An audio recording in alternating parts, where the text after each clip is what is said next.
Welcome to Penrose Learning, where we make understanding easy. In this video, I will explain how to adjust headlights on a Ford F-150.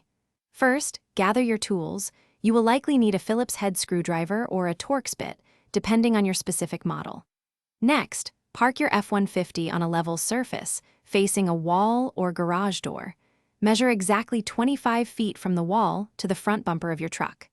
This precise distance is crucial for accurate adjustments. Before making any adjustments, it is important to prepare your F-150 properly. Mark a horizontal line on the wall at the exact center height of your low beam headlights. Then, mark two vertical lines, one for the center of each headlight. Make sure your tire pressure is set to the manufacturer's recommended specifications and that your fuel tank is approximately half full for consistent vehicle weight. Now, let's get to the actual adjustment. Open your hood and locate the adjustment screws on the back of each headlight assembly. There are typically 2 screws per headlight, one for vertical adjustment and one for horizontal. Use your screwdriver or Torx bit to turn the vertical screw, raising or lowering the beam until the top edge aligns with your marked horizontal line.